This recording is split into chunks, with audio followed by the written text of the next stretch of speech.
morning, guys. Today, another episode of Tiny ADHD Superpower Knowledge, brought to you by Healthcare Heart. Today's topic is on ADHD and methylphenidate. So that's what I'm taking. There are 3 types of methylphenidate. It's actually the oldest and the most stable medication. Sorry, my head's a little fuzzy. Oh well. It's Toka Myers playing in the background.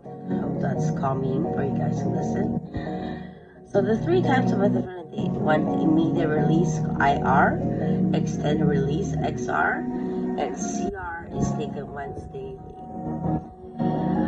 Today I want to talk about the drug-drug to drug interaction. You have to watch out for antipsychotics. It tends to be in patients receiving both pms-METHYLPHENIDATE and antipsychotic, and extrapyramidal symptoms could emerge when these drugs are administered consecutively or concurrently. And that is why today's drug-to-drug interaction, AI can detect, even with DNA, if you're eligible to the medication or not. And one of my friends actually one of the companies that does that. Sixth one, anti-hypertensive drugs.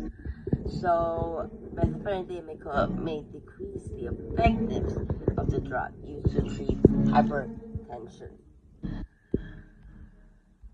Third one is clonidine, which specifically is a serious adverse events, including sudden death, that has reported in combination with the use of clonidine and methylphenidate. It is used to treat high blood pressure, so just watch out for that. Talk to your doctor about it. Number 4 is what we know most. It's MAOI, and it's also sometimes generalized as part of the serotonergic drug, which is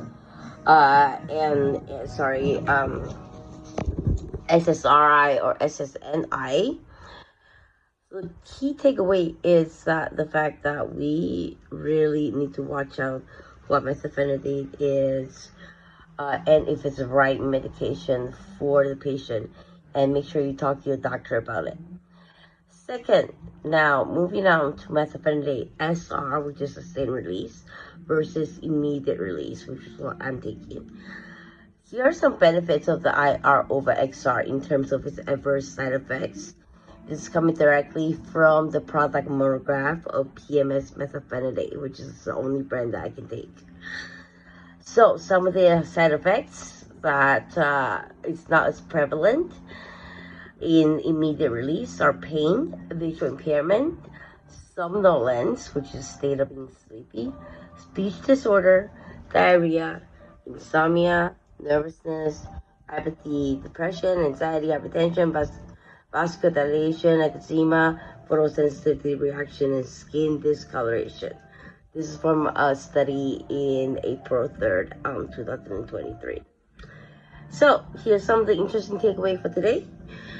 Methylphenidate CR, which is taken once a day, like I introduced, is composed of actually 40% of immediate release and 60% of gradual release. They didn't say extended versus gradual, what they mean by that, but I suspect that gradual, obviously, if it's taken only once a day, is going to be lasting longer than the XR. Second, I learned this through my pharmatech course, and I kind of guessed it because it made sense to me. Methylphenidate HCl, that's what it is, methylphenidate hydrochloride, can be used to reduce the chances of getting infected with common diseases or sicknesses, even cold, I personally find, due to the hydrochloride properties, the acidic properties that helps your stomach to kill other infective bacteria or whatnot. So it has been a longer topic I presented to my previous episodes. It's a little deeper in terms of the pharmacology side of it. I encourage everyone to do their own research.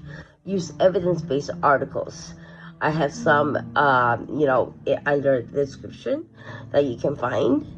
Always use evidence-based articles in medical journals for ADHD improvements or just for realization, self-realization.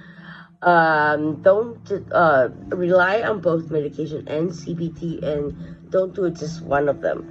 I personally don't think it works for ADHD if you just do one of them. It's not going to improve anything. Either you're going to rely on the drug by itself, completely be addicted to it, or you are just not healed because CBT doesn't work for you. You need medication for it. So I think mixing both is extremely important. The most important thing, last thing, is to have a doctor and psychologist or a psychiatrist to follow up with you on a regular basis, and never lie to your doctor, because what's the point, right? If you can lie to your doctor, you might as well not have a doctor. So, take care, guys. See you tomorrow.